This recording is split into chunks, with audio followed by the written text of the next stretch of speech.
Good morning. Good morning. And happy Mother's Day also. That's pretty loud. Happy Mother's Day. I was debating when I was putting together the sermon whether to make do a Mother's Day sermon or not. And so I did what you should do, which is I asked my wife, should I do a Mother's Day sermon? And she said no. So we're not doing a Mother's Day sermon. And if you are offended by this, blame her, not me.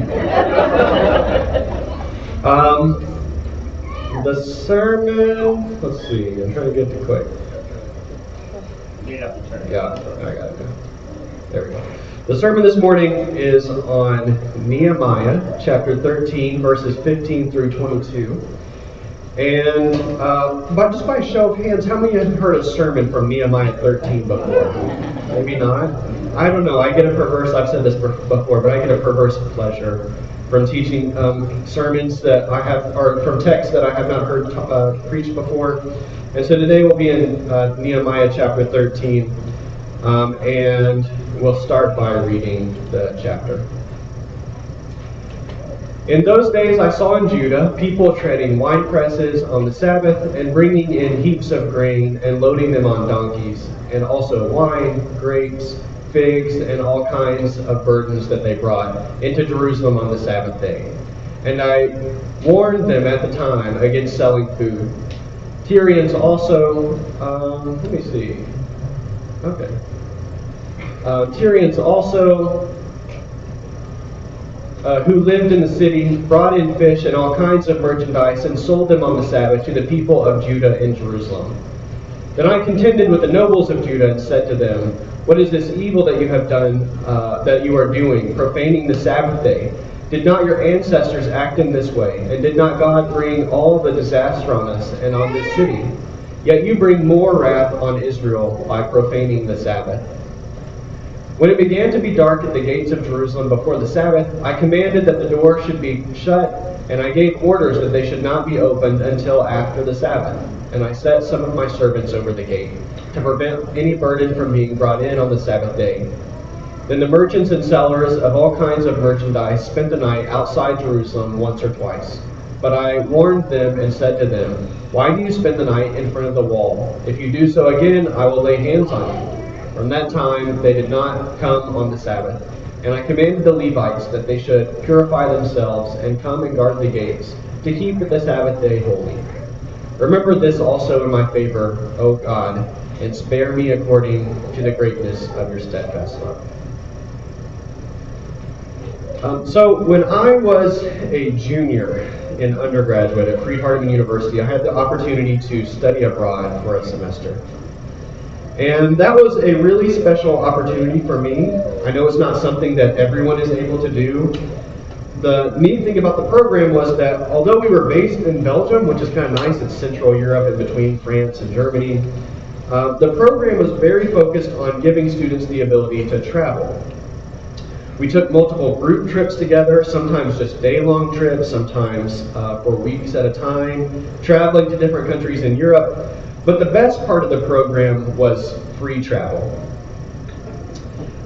In total, there were 3 weeks of free travel. There was 1 week of free travel in the middle of the program, and then there were 2 weeks at the very end. And free travel was exciting because it meant that we could split up into small-ish groups, maybe groups of 4 to 5 of us, and we could travel anywhere in Europe we wanted to go within our budget, within our poor students' budget, with no chaperones in sight. It was just us and the world, and that was basically a new experience for us. Although we had all lived on our own in dorms for a couple of years, we still had dorm parents, and we still had the comfort of knowing that there was a community of people at the university where we were, of others to help us if we ever needed it. But for free travel, we planned our own travels, we booked our own beds, bought our own train or plane tickets, managed train station schedules, made our own itineraries, all while in countries where many of the people did not speak English. And mind you, when I did this, okay, if you can remember, believe it or not, when I did this, there weren't really international data plans for smartphones. So I was doing this before there was like even a smartphone to go on, and I'm proud of that fact, by the way. If I got to travel to some amazing places with close friends. I might have slept in a train station or two to save some money, but in the end we ate good food and we made a lot of good memories. It's hard to put into words just how formative that experience was for me. If I can sort of give a piece of advice to anyone who has that opportunity in the future, it's to go study abroad if you get the chance. You should absolutely do it. It will change you. Even in hindsight, it's hard to recognize all of the ways it changed me. But one way I do know it changed me was that traveling in Europe gave me a much deeper appreciation for the history of Christianity. See, I grew up in rural Tennessee, and I went to the same small little Church of Christ from the time I was born until the time I left for college. And I mean it when I tell you that it was rural. A not insignificant percentage of the members of that church were dairy and beef farmers. There were enough farmers in the church, in fact, that when we scheduled Sunday evening worship, you remember when that was a thing? When we scheduled Sunday evening worship, we had to schedule it early enough that the farmers in the church could get back to their farms in time to finish any evening labor that needed to be done before nightfall. Speaking only for myself, I guess, it was easy in that small little church, relatively secluded as it was, to think only really about ourselves, to be concerned only with the things we did, not in a selfish way, but just like, what are the beliefs and practices and traditions we have at this church?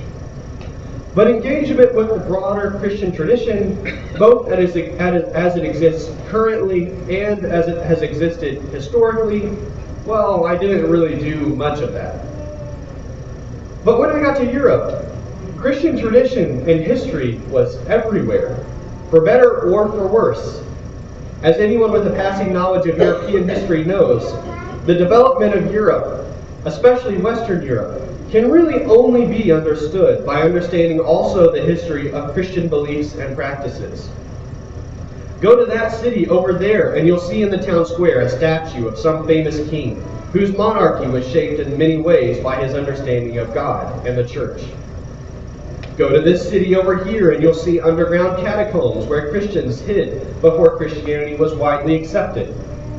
Bump into a building by accident as you wonder about the city, and there's a decent chance the building is well over 1,000 years old and has some important connection to the development of Europe and its intersection with Christianity. In such an environment, it's difficult to ignore the profound sense of the long history of the Christian tradition. It's hard also not to be moved by this, to think that many Christians for a long, long time have participated in some of the same rituals that I do now. I have sung many of the same songs that they do, read the same scriptures that they did. This realization has its way of humbling a person, I think. I guess this is what makes me love the old songs that I love. The really, really old ones, like O Come, Emmanuel, which dates back, there are translations of this song that go back to the 8th century. Let that sink in. Or Be Thou My Vision, which dates back to the 10th. When we sing those songs, we join in a very long tradition of Christians throughout time who have sung those songs too. And so in the spirit of exploring and experiencing the depth and breadth of the Christian tradition, my best friend Simon and I made it a practice to visit as many cathedrals as we could manage to find in Europe. As soon as we got to a new city, one of the first places we'd go was the oldest cathedral or basilica we could find. There's just something about being in a place that thousands, tens of thousands, maybe even hundreds of thousands of Christians have gone to worship God, in whatever feeble or maybe even misguided ways those might have been, in search of a deeper meaning and ultimately a more cruciform life. To enter in some small way that great stream was a formative experience for me. I'll show you just one of these churches. The very first church I actually visited on my trip. It is called, if I can get it up, it is called the Church of Our Lady in Bruges. It's in Belgium. It's a Catholic church, as you might surmise from its name, but it is old. Our best history suggests the church began to be built around the 13th century and has been standing since. Let that sink in. The bell tower of the church, of course, built later, as you can see, towers above the city. In fact, it's the third largest brick structure in the world. Pretty cool. And as one winds through the streets and canals of Bruges, getting closer, the cobbled stones of the church tells of building practices from a time long past. Walk inside, and you will be greeted with the Baroque beauty of white arches and columns soaring upward until they meet the domed wooden ceiling above. Lining these columns are statues of apostles and martyrs of the church, many of them holding the instruments of their martyrdom. You'll notice also light shimmering through the stained glass windows close to the dome ceiling, and that light dances on the accents of gold and other precious metals gilding the sanctuary below. One's gaze is directed ever upward in the Church of Our Lady. You almost can't help yourself. This kind of architecture impresses a profound sense of one's own smallness. At least it did for me. There's this sense that you are but a small observer in a much larger and ancient and beautiful story. A story that certainly you're a part of, but mostly as an observer and certainly not as the main character. Continue to direct your gaze upward, and quickly you will see the point of it all as a crucifix from the church's majestic archdome hangs. There, Jesus hangs, silently and solemnly. In a place like this, one may begin to think that this is a place that is holy. With all of that as background, let us return to the story that we read earlier about Nehemiah and keeping the Sabbath. The book of Nehemiah features a character named, want to guess? Nehemiah. Very good. Nehemiah is a cupbearer for Artaxerxes, king of Egypt, we're told. Nehemiah himself is Jewish, however, and he learns at some point that the walls of Jerusalem have broken down. Nehemiah therefore requests to go and rebuild the walls, and to his luck, Artaxerxes grants this request. Perhaps he's thinking this will be a way of strengthening his own kingdom. But once there, Nehemiah succeeds in the monumental task of both fighting off Jerusalem's enemies while also rebuilding its walls. And he does so with incredible speed. From the sheep gate in the north to the fish gate in the west, the furnace tower in the south, and the golden gate in the east, we're told Nehemiah repairs all of Jerusalem's walls and infrastructure. At last, the children of Israel have protection and can live and trade freely, worship the Lord, and keep the traditions of their ancestors.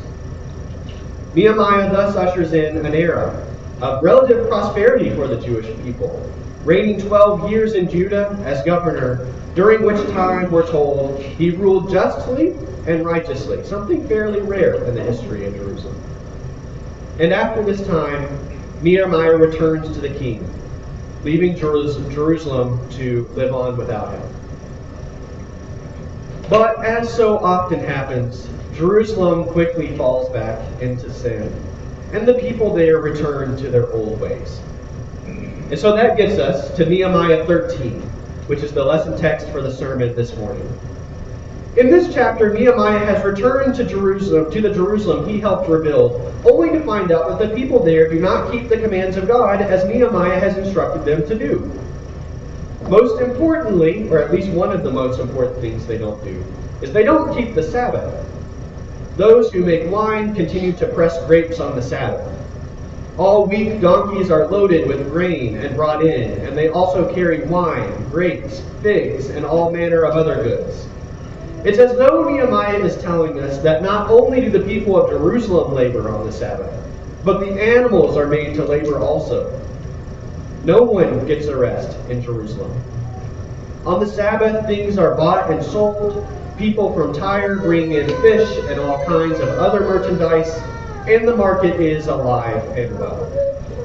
In short, the Sabbath has been forgotten, and the people don't keep it. Nehemiah therefore goes to great lengths to address this sin. In the evening before the Sabbath, Nehemiah orders the doors of the city to be shut as he stations guards at the gate so that no load can be brought in on the Sabbath. The first few Sabbaths, Nehemiah does this. Apparently, the usual sellers arrive at the gate thinking that it's going to be business as usual. And when they find they're not allowed in, they decide they'll camp outside the walls of the city. Surely this is just a fad. But they're not allowed in. And so they get the message at some point. And in case they didn't, Nehemiah warns them that if they keep it up, they'll be arrested. Nehemiah then commands the Levites, the priestly class, to purify themselves, to keep the Sabbath, and to keep the covenant of the Lord. He commands them to keep the Sabbath day holy. Writing in the first person, Nehemiah then ends with a prayer. Remember me for this, my God, and show mercy to me according to your great love. In his book titled The Sabbath, which I want to think a little bit about, Abraham Joshua Heschel opens with these words. Technical civilization is man's conquest of space. It is a triumph frequently achieved by sacrificing an essential ingredient of existence, namely time. In technical civilization, we spend time to gain space. To enhance our power in the world of space is our main objective. Yet, to have more does not mean to be more. The power we attain in the world of space terminates abruptly at the borderline of time.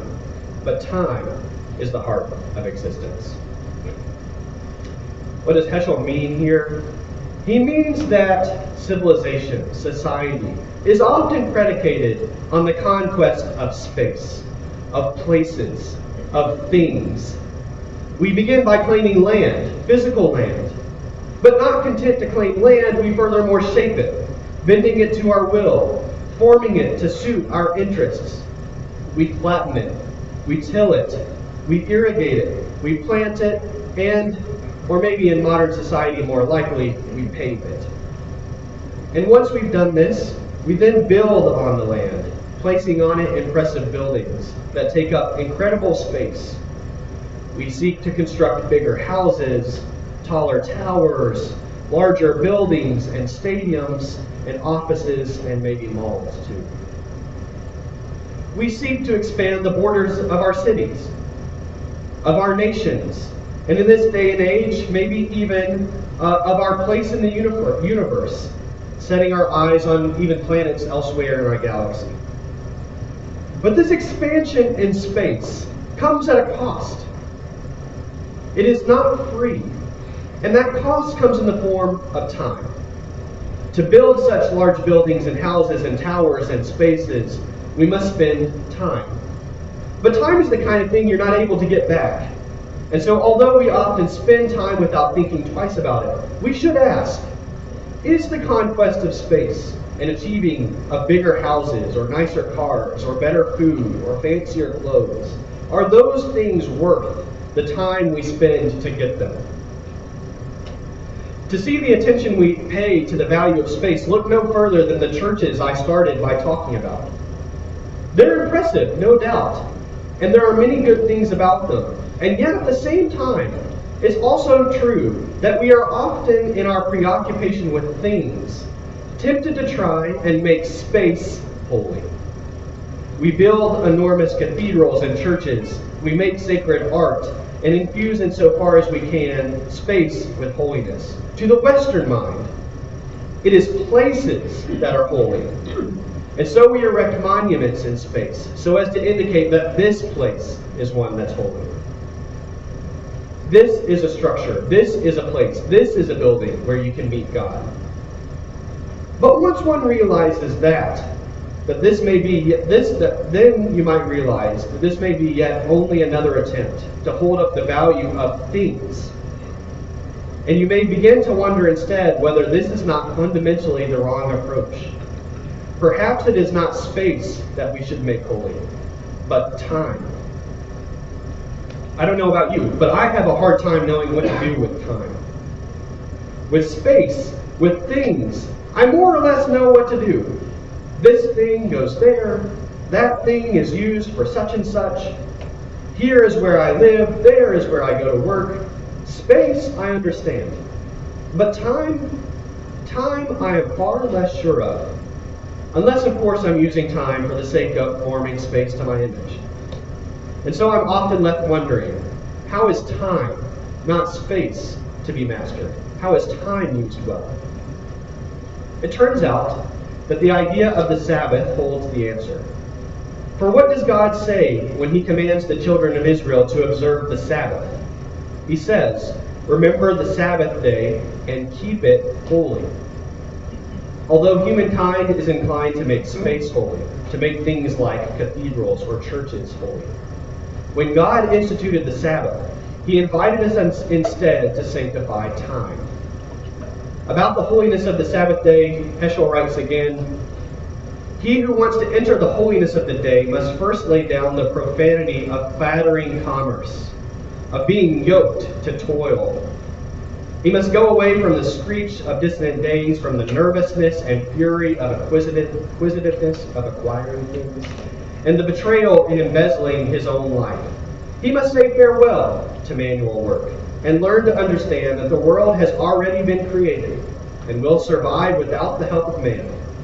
6 days a week we wrestle with the world, wringing profit from the earth. On the Sabbath day, we especially care for the seed of eternity planted in the soul. The world has our hands, but our soul belongs to someone else. 6 days a week, we seek to dominate the world. On the seventh day, we seek to dominate the self. Nehemiah understood this. When he returned to Jerusalem and saw the behavior of the Israelites, what did he see? He saw a people concerned with things.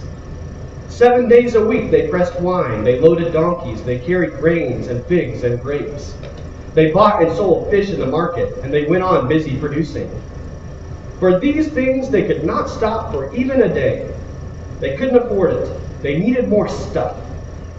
And the cure for this need for stuff, Nehemiah understood, was not to chastise their zeal for capitalism or free market. The cure for this was to point out the ways that, whether we realize it or not, we sacrifice time when we pursue things. And so Nehemiah calls the people of Israel to remember the Sabbath day, to cease from their labors, and to reflect on the things that matter. Maybe you recognize this also. Maybe you too have noticed how tempted you are to fill your time with labor, often at the exclusion of things which are holy. I certainly do. I see the achievements and accomplishments of others in my field, and I'm tempted to do more, work harder, write more, and read more, and produce more, all in the service of personal awards and recognition. And what must I sacrifice for this kind of time that labor requires? Often family, often prayer, often my own rest, often, in other words, the things that really matter. These days, as I have both a young career I am nurturing and also young kids I'm raising, it feels that I'm constantly having to make difficult choices about which ones I'll prioritize. And the decision either way often feels like it will have serious ramifications. But the saying I heard recently that haunts me is this: in 20 years, the only people who will remember you worked late are your kids. My boss won't remember it. My colleagues won't remember it. My friends won't even remember it. But my kids will. That's right. Does this mean that we must literally reserve 24 hours each Saturday where we dogmatically refrain from any labor at all? Well, actually it might. I tend to think God knows what he is doing when he gives the commands that he does. And if God told the children of Israel that they ought to remember the Sabbath day and keep it holy, perhaps it would be good for us to do likewise.